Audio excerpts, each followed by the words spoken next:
Good morning, my dear students. Welcome to the new module of the chapter Mrs. Beck Drives a Hard Bargain. Let's see what we'll learn in this module. In this module, you're going to skim and scan for details and also you will revise the models. That is the model verbs.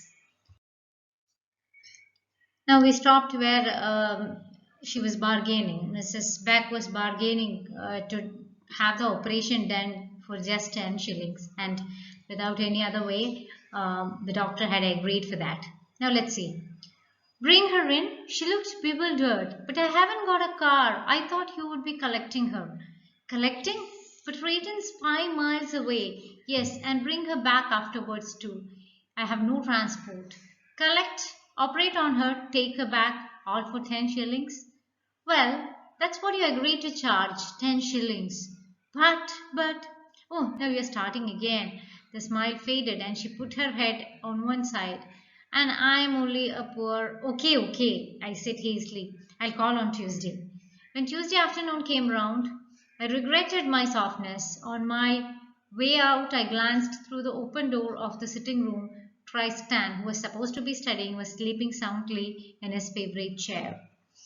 So, the lady, she was very cunning. She wanted the doctor to pick the cat from her house and drop it back for just 10 shillings. And when he said that is unfair, she was again starting to say all her miseries, everything, that I'm a poor widow. So he did not like to hear that again. So he said, okay, I agreed. And then on Tuesday, when he was about to go, he regretted for his softness. He did not want to agree that. So he called his friend and then they both left to her house to pick up the cat. I shook him gently. Would you like to come with me, Tris? I've got to pick a cat. Certainly, Jim, he said with a yawn. It will be a pleasure. Mr. Beck lived halfway down the left side of Rayton village. Good afternoon, gentlemen, she said. I'm glad to see you both. The living room with a good solid looking furniture showed no sign of poverty. I pointed to a cardboard box loosely tied with string. Ah, good, you got her in there, have you? No, bless you, she is in the garden. She usually plays there every afternoon. In the garden? I said nervously. Well, please get her in. We are in a bit of hurry. We went through a tiled kitchen to the backyard. Georgina, where are you, my pet? Mrs. Beck sang aloud. So when the doctor and his friend reached Mrs. Beck's house, they she greeted them, and the doctor asked, where is the cat? Is he in the box there, on the cardboard box there? She said, no, I didn't catch him. She's playing. She usually have the habit of playing at this time, so she's playing. You just go and get her. So the doctor was in a hurry. Doctor told, please get her fast. No, they went to the backyard to catch the cat. No cat appeared, and she turned to me with a mischievous smile. I think the little imp's playing a game with us. She does that, you know. Really, I said without enthusiasm. Well, I wish she'd show herself. I really don't have much. At that moment, a very fat tabby darted from a patch of flowers, flew across the grass, and shot up a crooked tree. Tristan, eyes gleaming, picked up a couple of apples from the grass and took aim. I'll soon shift her from there, Jim, he whispered. I grabbed his arm. No, Tris, I hissed. You can't do that. Put those things down. I'll do it. You stay down here and try to catch her if she jumps. I began to climb the tree. I didn't foresee any trouble here. Puffing slightly, I reached the top branch and extended a hand to the crouching animal. Kitty here, Kitty, I cooed.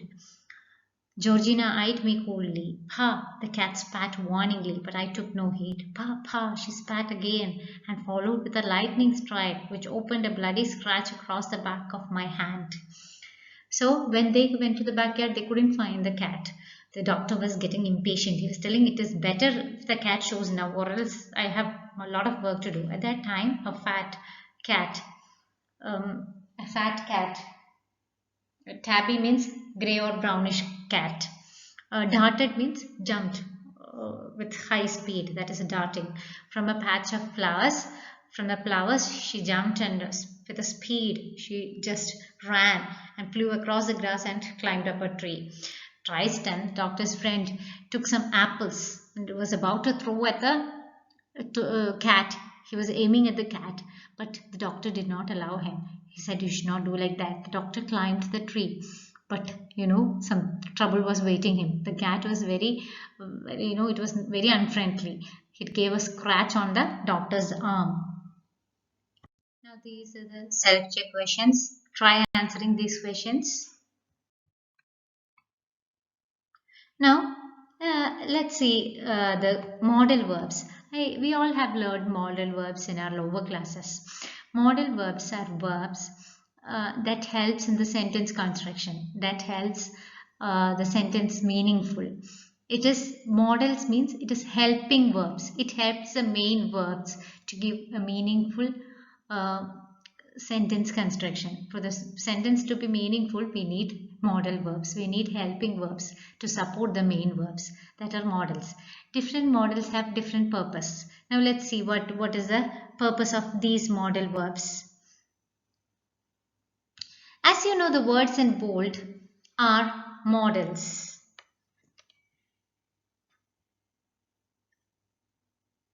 We use modal verbs such as can, could, will, would, may, might, shall, should and must with the main verbs to show possibility, ability, permission, duty, necessity, habit and so on. So what are the purpose of the modal verbs? It has the purpose of showing the possibility, likely to happen, ability, something that you possess, some ability that you possess, permission, to get a permission, to show your duty, etc. So let's see what each verb carries, the purpose of each verb, each modal verb, each modals. Can or cannot, and the short form is can't.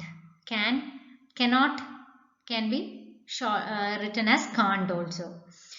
It helps it has a purpose to show the ability. She can cycle 5 kilometers. It shows her ability. She has a particular ability, that is she can cycle 5 kilometers. Now we use that can also for asking permissions. Can I go swimming now? You're asking permission. Request, can you help me with my homework? Can you please give me the pen? It is a request.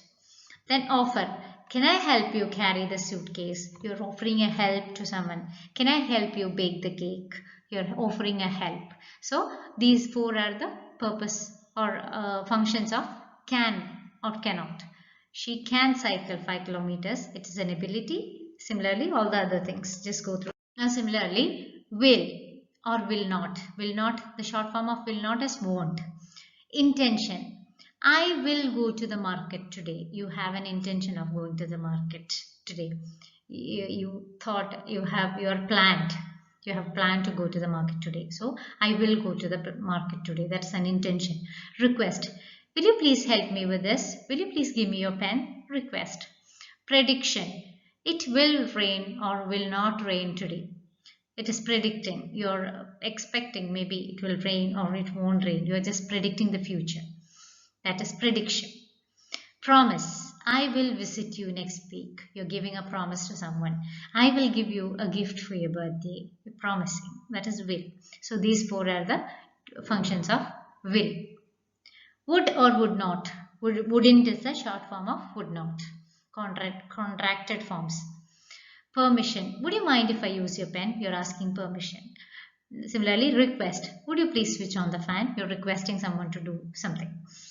Then invitation. Would you like to have a cup of tea with me? Would you have coffee with me? You're inviting someone.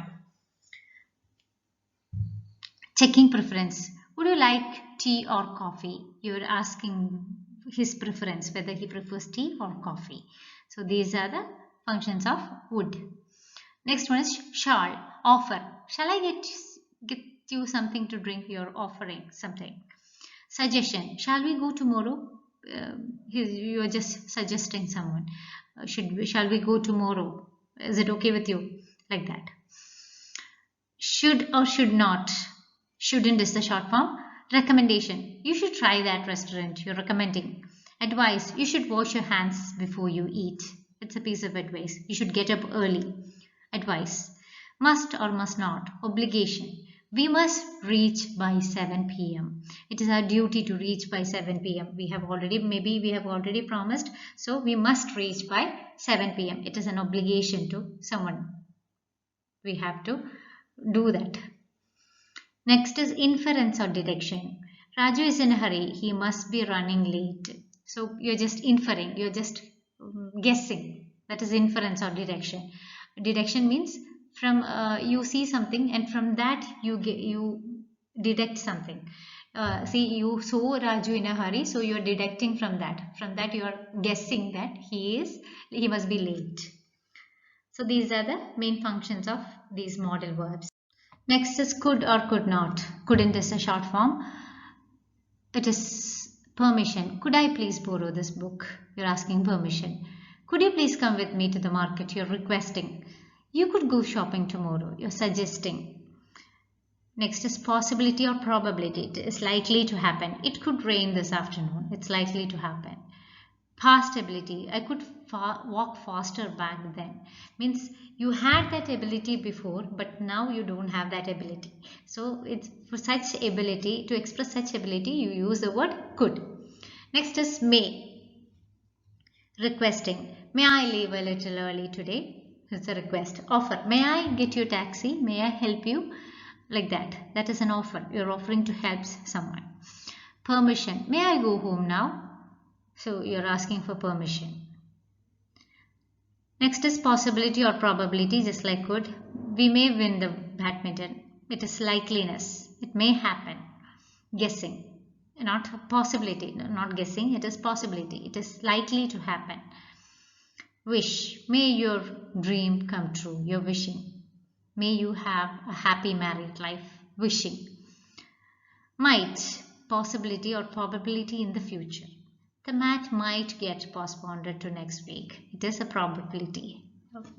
Same like that, likeliness to happen in a future. Now this is your TMLA, page number 73, A and B. Please do it. Okay. That's all for today. Thank you. Take care. Bye-bye.